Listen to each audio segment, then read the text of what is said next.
जिंजीच्या प्रवासात राजाराम महाराज मोगलांकडून पकडले गेल्याची वार्ता महाराष्ट्रात पसरल्याने रायगडावरील येसूबाई आणि बाकीच्या मंडळींनी आपली प्रतिष्ठा वाचवण्यासाठी वाटाघाटी करून रायगड जुल्फिकार खानाच्या ताब्यात दिला। रायगड येसूबाई शाहूराजे यांसह 3 नोव्हेंबर 1689 रोजी मुघलांच्या हाती आला आणि बरोबर याच सुमारास तिकडे कर्नाटकात राजाराम महाराज आपल्या सोबत्यांसोबत जिंजीत पोहोचले। आपली बहीण आणि हर्जीराजे महाडिक यांची बायको अंबिकाबाई यांच्या हातून महाराजांनी जिंजीचा पर्यायाने कर्नाटकातील मराठी मुलकाचा कारभार आपल्या हातात घेतला। आपल्याबरोबर आलेल्या प्रल्हाद निराजी यास त्यांनी कारभार प्रमुख म्हणून तर केशव त्रिमल यास जिंजीचा सुभेदार म्हणून नेमले। आर्थिक अडचणींवर मात करून कर्नाटकातील कारभाराची गडी बसवण्याचे काम जोमाने सुरू झाले। आपणाला पकडण्यासाठी बादशाह जिंजीकडे फौजा पाठवणार हे राजाराम महाराज समजून होते। या धोक्यास तोंड देण्याची तयारी त्यांनी चालवली होती। लवकरच त्यांनी कर्नाटकातील हिंदू नायकांची एक संयुक्त आघाडी तयार करून मराठे व नायक यांची मिळून एक संयुक्त फौजही उभारली। यावेळी राजाराम महाराजांनी जिंजीमधील आपले स्थान किती बळकट केले होते हे एका मराठी पत्रावरून दिसून येते। हे पत्र अस्सल असून त्यात नमूद केले आहे की छत्रपतींनी कर्नाटकात 40,000 घोडदळ आणि 1,25,000 पायदळ उभारले असून केशव त्रिमलाबरोबर 15,000 घोडदळ व 25,000 पायदळ आणि 1,00,000 होनाचा खजिना देऊन त्यास महाराष्ट्रात पाठवले आहे।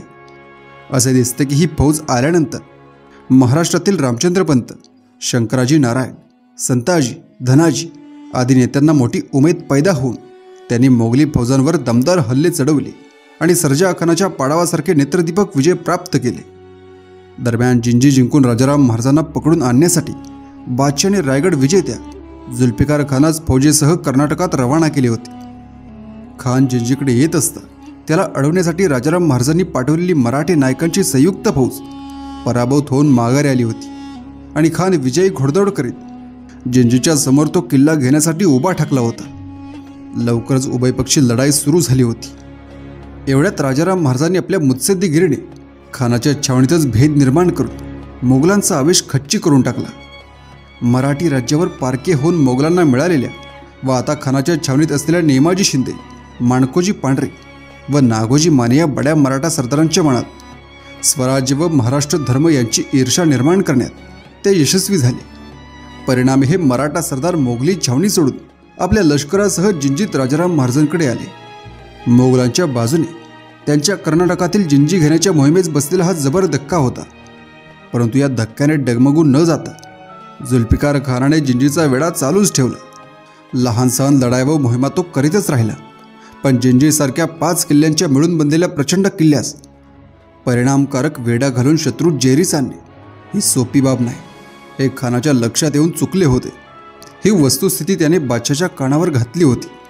बादशाला ही वस्तुस्थिती पटून त्याने आपला वजीर असद खान व पुत्र शहजादा कामबख्शना त्यांच्या फौजेसह जुल्फिकार खानाच्या मदतीसाठी जिंजीकडे जाण्याची आज्ञा केली होती। त्याप्रमाणे ते दोघेजण आपल्या फौजेसह 1691च्या अखेरीस जिंजी पुढील मोगली छावणीत दाखल झाले। संभाजी महाराजांच्या हत्येपासून आत्तापर्यंत म्हणजे 1691 पर्यंत जो मोगल मराठा संघर्ष सुरू होता त्यापासून सामान्य मराठ्यासही एकच गोष्ट मनोमन उमजली होती की मराठी राज्य आता बुडत नाही। औरंगजेब बादशाला ते सहजासहजी नष्ट करता येत नाही। कदाचित हीच गोष्ट ध्यानात आल्यानंतर मोगलांना जाऊन मिळालेले नेमाजी शिंदे, माणकोजी पांढरे, नागोजी माने यांसारखे मराठी सरदार पुन्हा स्वराज्यात आले। अखिल मराठी जनतेत आता एकच प्रकारचा आत्मविश्वास निर्माण झाला होता।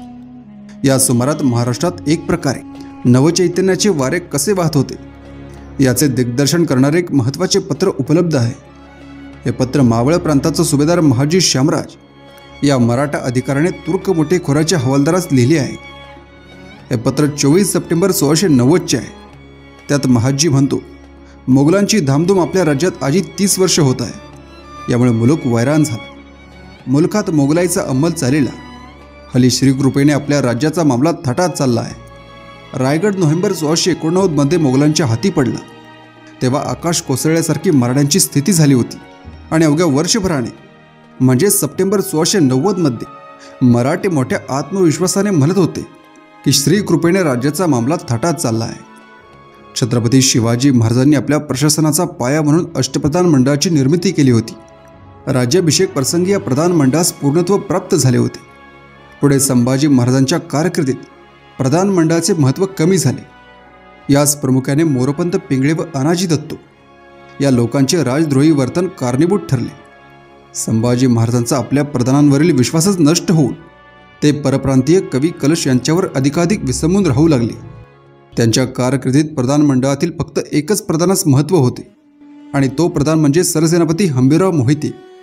पण तेही 1687 मध्ये वाईच्या लढाईत मारले गेल्यावर सेनापती पदाचे हे महत्त्व मागे पडले.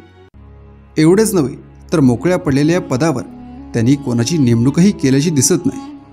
हंबीररावांच्या मृत्यूनंतर संभाजी महाराजांनी त्यांच्या जागी माळोजी घोरपडे यास नेमले होते व ते 1689 साली संभाजी महाराजांच्या कैदेच्या प्रसंगी रणांगणी ठार झाल्यावर पुढे राजाराम महाराजांनी आपल्या कारकिर्दीच्या प्रारंभीच्या काळात रामचंद्र पंतांच्या सांगण्यावरून ते संताजीस बहाल केल्याचे प्रसिद्ध इतिहासकार वासी बेंद्रे हे आपल्या संभाजी चरित्रात म्हणतात.